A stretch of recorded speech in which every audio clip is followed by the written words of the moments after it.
Hello, welcome all coming back to the Rota Academy. Today I would be discussing about how to bail out when the rotablation bar gets stuck. So we all are aware that it can be problematic once we are doing this case, and if the rota bar is stuck, then it can cause ischemia and the case can hemodynamically deteriorate.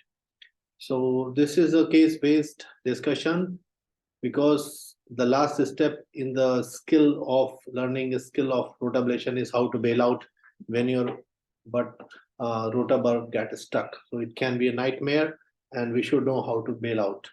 So this is a challenging case of rotablation guided PTC of proximal LED in a patient who had a low EF and he had a post cavity status with limb occlusion, and LED had a significant calcified lesion. And in this case, the rotabar got stuck. So how did we came out? So this is a clinical history: 62-year-old male and old anterior wall MI, cabbage done in June 2014. Now presented with angina for 2 years. The EF has declined to 35%, and this was his angiogram, which showed that this lima was occluded. So LED was wired in this particular case, and ballooning was tried. So, but the problem that the balloon could not be expanded, and at this moment, due to various problems, there is failure to cross to get the good adequate expansion. So there was a heavy calcium, and the angulation was there. So this procedure was abandoned.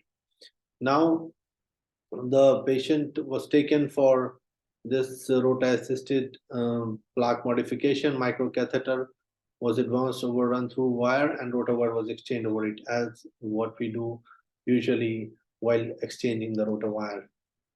But as this burr was just to the proximal portion of this lesion, and it just entered the lesion and got stuck. So there was again a failure. So what should be our rescue plan? So in a patient in whom when the rotabar gets stuck, majority of the cases, there are various steps that should keep in mind. First and foremost, we should try to pull back the burr in the dynamic glide mode. That should be the first reaction.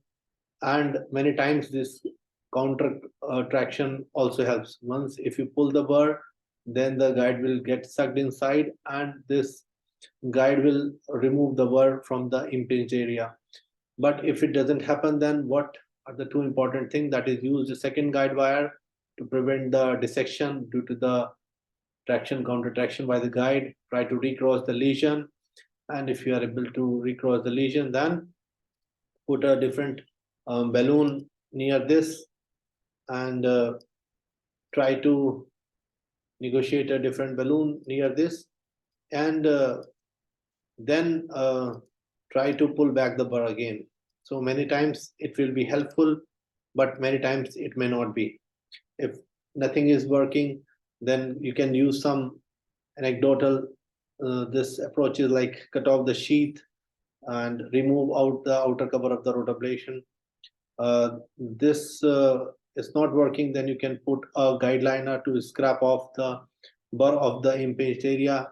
And if nothing is working, then of course the surgical removal of the burr is required by doing the open heart surgery. In this particular case, this burr was pulled at the dynaglide speed, and the guide got sucked in, and guide this scrapped off its surface from that particular fibrocalcific lesion, and it was brought into the guide. Some papers it is being said that you can use, or what you can try, you can increase the speed of the burr and take it forward, then you can pull it backwards.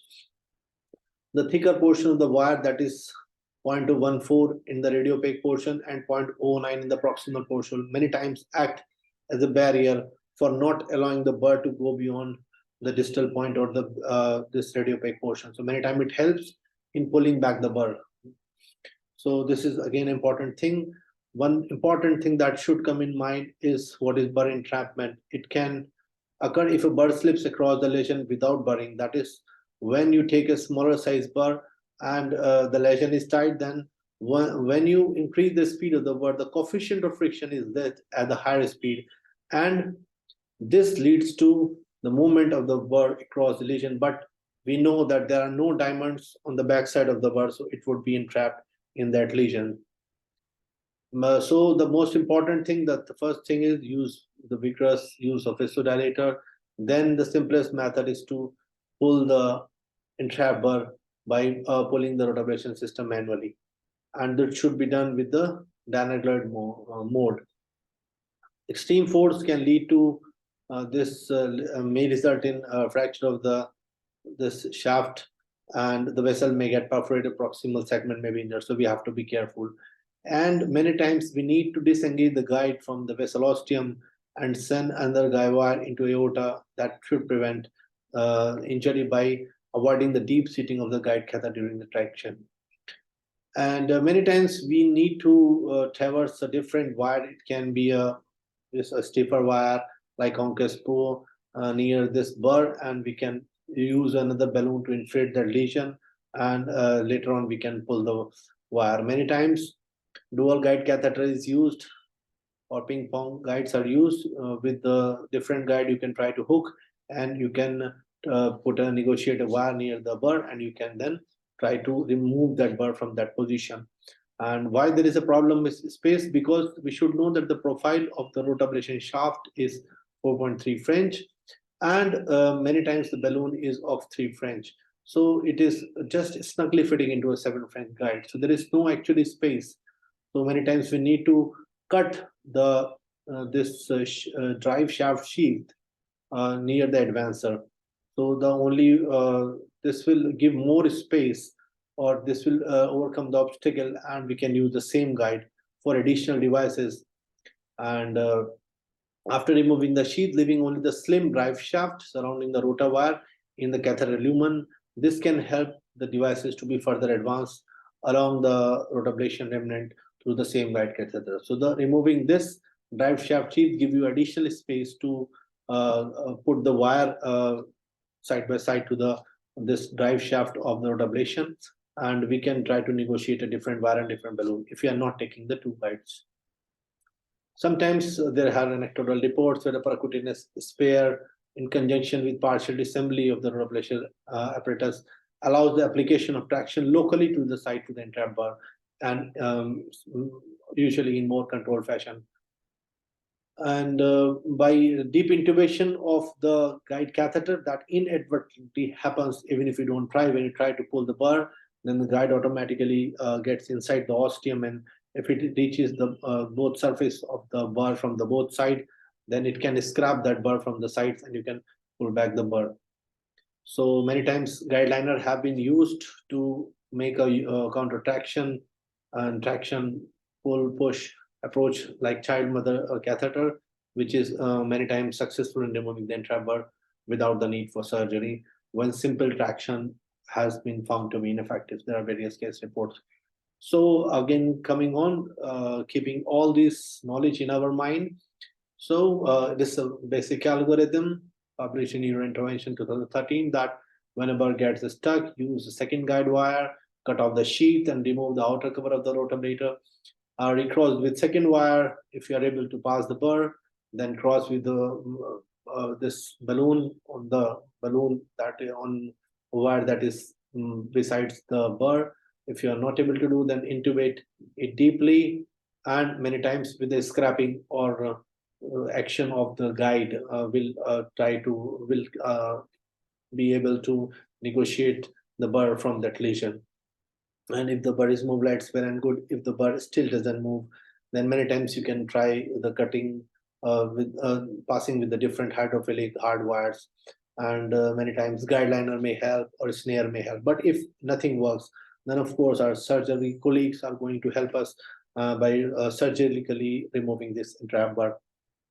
So in this particular case, after pulling the burr from the Danaglide mode, the burr was changed or downgraded this from 1.5 to 2. So burr crossed easily, and this after that NC dilatation was done, and two discs were implanted. So after two failures, finally a gratifying success was achieved. So the take-home message: in calcified angulated lesion, rotablation is of great help, but changing the strategy at the right time is usually a majority of the cases. If a burr gets stuck, don't get panicked. Try to pull it back into the anaglide mode. Push the guiding inside till the burr. If it's still not coming, try to negotiate a wire across burr into the lumen. Try to inflate a balloon, the area around the burr, and many times different going to perform to do the above steps. And if nothing is working, then a timely this reference from a surgical colleague should be sought. So thank you all for patient listening. In the next sessions, we would be coming with this case-based approach. The cases doing this rotablation in bifurcation lesions, use of rotablation in CTO lesions, and much more complex situations in left main angulated circumflex. So I'll come with the case-based approach in the coming session. Till then, thank you all. Thank you all for patient listening.